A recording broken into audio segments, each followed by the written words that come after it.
Hello guys, welcome to சிவர் spot. இன்றைக்கி நம்ம சேனலில் என்ன வீடியோன்னு பார்த்தீங்கன்னா பாஸ்தா தான் சமைக்க போகிறோம். வாங்க வீடியோக்குள்ளே போகலாம்.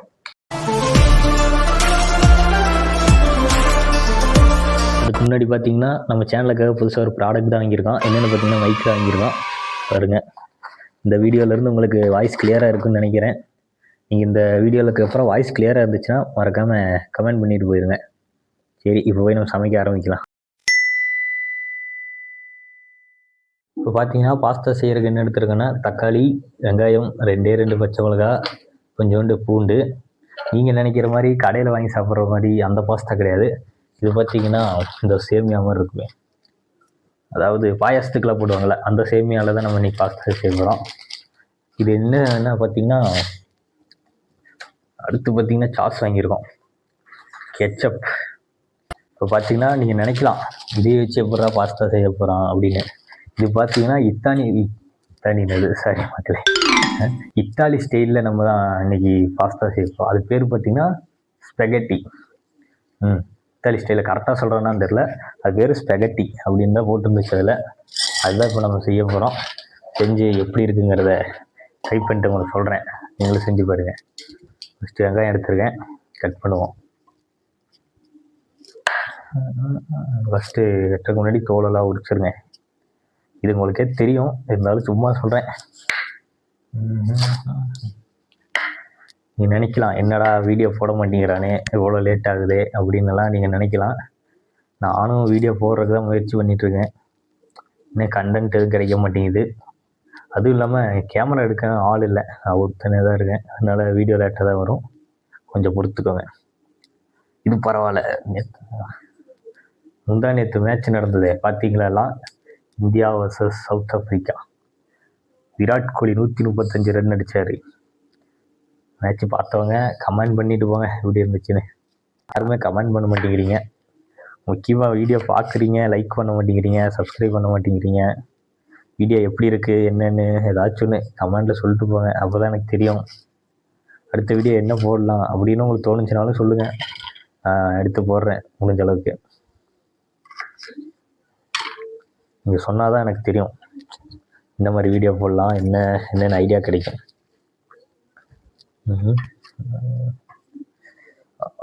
அழுக வேண்டிய நிலைமை எனக்கு. இப்போ அழுதுகிட்டு இருக்கேன். இப்போ பார்த்தீங்கன்னா தண்ணி தான் கொதிக்க வச்சுருக்கேன். எதுக்குன்னு பார்த்தீங்கன்னா இதோ இந்த சேமியாவை நம்ம இது பண்ணணும், கொதிக்க வைக்கணும். பார்த்தீங்கன்னா காயெல்லாம் நறுக்கி வச்சாச்சு. இது மட்டும்தான், தக்காளி, வெங்காயம், மிளகா, பூண்டு வேணுங்கிற அளவுக்கு நறுக்கி வச்சுருக்கோம். பார்த்தீங்கன்னா தண்ணி கொதிச்சிருச்சு. நம்ம இந்த பாஸ்தாவை தான் உள்ளே போட போகிறோம், அதாவது இத்தாலியன் பாஸ்தாவை தான் உள்ளே போட போகிறோம்.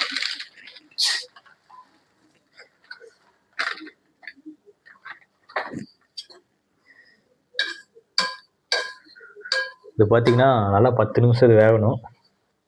10 நிமிஷம் வெந்தால் தான் நல்லாயிருக்கும். 10 நிமிஷம் வெந்ததுக்கப்புறம் உங்களுக்கு காட்டுறோம் பாருங்க, வேகட்டும். இப்போ பார்த்தீங்கன்னா பாஸ்தா வெந்துருச்சு. நம்ம பாஸ்தாவை தான் தண்ணி எடுக்க போகிறோம்.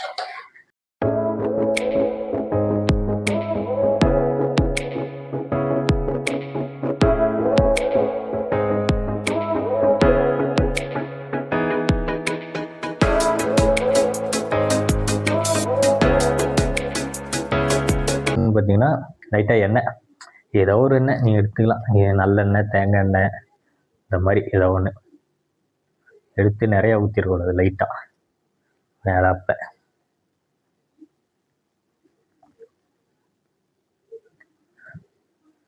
ஊற்றிக்கணும். ஊற்றி அதை ஒரு கிண்டி வச்சுக்கோங்க.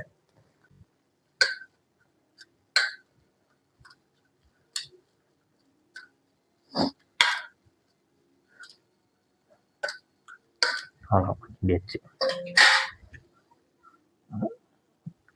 பார்த்துக்குங்க. இதுதான் இப்படி தான் இருக்கும். இப்போ உங்களுக்கு தாளிச்சிட்டு உங்களுக்கு குழம்பு பொடி இது வேணும்னா லைட்டாக போட்டுங்க, அப்போதான் ஒரு டேஸ்ட் கிடைக்கும்.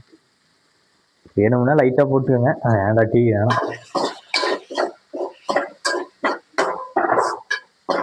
குழம்பு பொடி போட்டு உப்பு இப்போ பார்த்தீங்கன்னா கொஞ்சம் தான் இருக்குது, அதனால் 1 ஸ்பூன் உப்பு போட்டால் போதும். உப்பு கம்மியாக இருந்தாலும் பிரச்சனை இல்லை, அதிகமாக தான் இருக்கக்கூடாது நமக்கு. அவ்வளோதான், போதும் உப்பு. ஒரு ஸ்பூன் போட்டால் போதும். ஒரு பாக்கெட்டுக்கு ஒரு ஸ்பூன் கரெக்டாக இருக்கும். சின்ன ஸ்பூனாக இருந்தால் ஒரு ஸ்பூன், பெரிய ஸ்பூனாக அரை ஸ்பூன் போடுங்க போதும். நல்லா வெந்துக்கிட்டு இருக்கு. நல்லா நல்லா தாளிக்க வேண்டியதான். நல்லா வந்துடுச்சு. அடுத்த நாள் நம்ம சாஸ் தான் சேர்த்து வைப்போம்.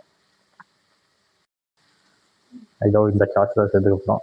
சாஸும் வேணுங்கிற அளவுக்கு ஊற்றிக்கங்க. நான் சொல்லி ஊற்றிதான் நல்லா இல்லை அப்படின்னு சொல்லக்கூடாது, யாரும் பார்த்துக்கங்க. என்ன எவ்வளோ வேணும் சேர்த்துக்கங்க. அது ஸ்மெல்லு வரும் நமக்கு, சாஸ் ஊற்றி கிண்டும் போது ஸ்மெல்லு வரையில் நம்ம எடுத்துடணும்.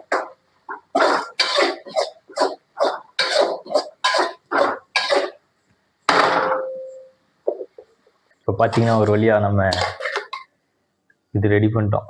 தொக்கு மாதிரி இது பண்ணியாச்சு. நீ என்ன பண்ணுறோம்னா பாஸ்தாவை போட்டு கிளறி இத்தாலியன் ஸ்டைலில் இருக்கான்னு தான் நம்ம ட்ரை பண்ண போகிறோம். என்ன குழு மாட்டிங்களா வந்துச்சு.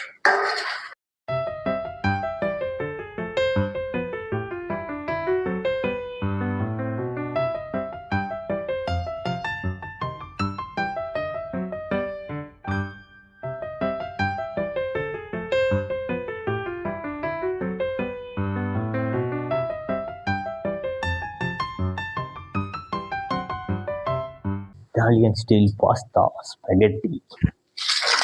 ஸ்பெகட்டியை டேஸ்ட் பண்ணுறோம். அதெல்லாம் ஒரு கலை, எடுக்கிறதே வரமாட்டேங்குது. சுற்றி எடுத்து கை நடுக்குது. இருங்க மக்களே, பார்த்துக்கோங்க. சாப்பிட்டு பார்த்துட்டு எப்படி இருக்குன்னு சொல்கிறேங்க.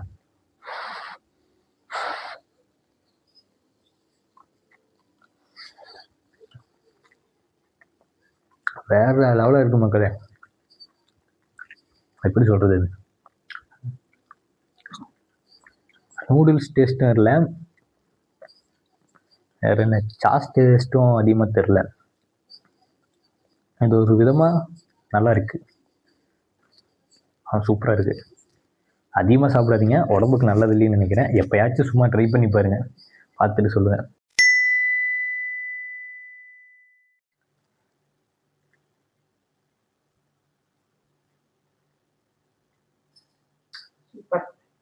எப்படி நூடுல்ஸ் மாதிரி இருக்கா இல்லை டிஃப்ரெண்டாக இருக்கா? டிஃப்ரெண்டாக இருக்கா? நல்லா இருக்கா? சரி ரைட். கிளையே அம்மா பார்த்தீங்கன்னா சாப்பிட்டாங்க, சாப்பிட்டு நல்லா இருக்குன்ட்டாங்க. சூப்பராக இருக்கான்.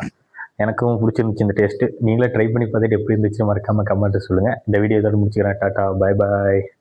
இந்த வீடியோவில் நான் கொஞ்சம் ஜோக்கர் மாதிரி தான் இருப்பேன், யாரும் சிரிக்காதீங்க. மறக்காம கமெண்ட் பண்ணிட்டு போங்க எப்படி இருக்குன்னு. Tata bye bye. These brothers my guys, know that we fly, know that they ride or die.